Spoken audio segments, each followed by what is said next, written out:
Fairy Tail, the second movie.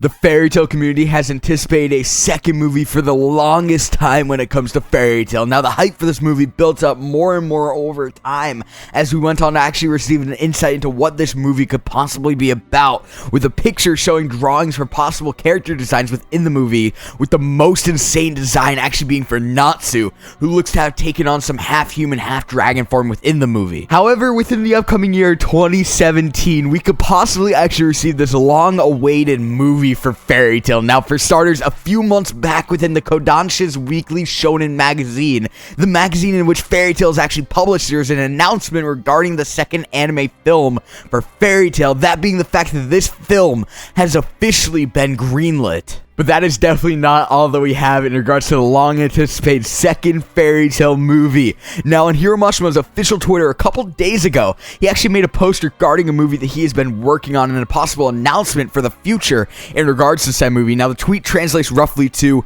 "I think I can now announce the movie things sort." Now, of course, with Bing, we're not going to get the perfect Japanese to English translations. However, with all of this in mind, unless he's working on a project separate from Fairy Tail, which is definitely not likely, we could actually receive some more information on a possible second Fairy Tail movie. There will be so many questions that will follow with this movie's announcement, there's no doubt about it. Questions actually ranging from the timeline the movie will actually take place in. Will it take place during Alvarez, prior to Alvarez, maybe even post Alvarez? But one of the main questions that I personally have is what this movie will be about.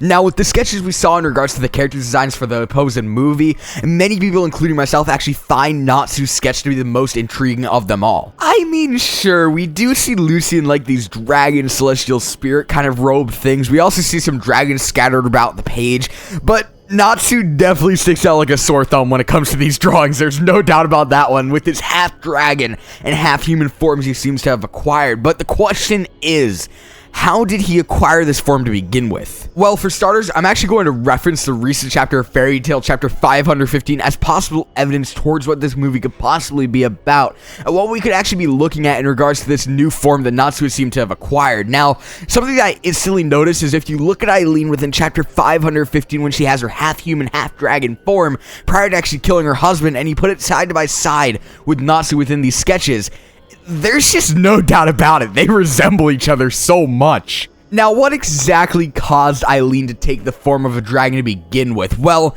the answer to this question is simple, and it's the dragon seed, which sprouted within her body, much like it does in every other dragon slayer's bodies. And when sprouted, the seed is said to mark the very last moments that the dragon slayer is human, prior to taking on the form of a full-blown dragon. So with this all in mind, I then question why Natsu was never affected by the dragon seed. He is a dragon slayer, and with dragon slayer magic follows the dragon seed eventually, so why wasn't Natsu affected the same way Eileen was? Well, this could possibly be because Natsu actually had the antibodies to combat the dragon seed and I guess suppress it in a way. The antibodies I'm actually referring to are the ones that were actually planted in his body by e.n.d over the long gap in time in which Natsu was actually searching for e.n.d.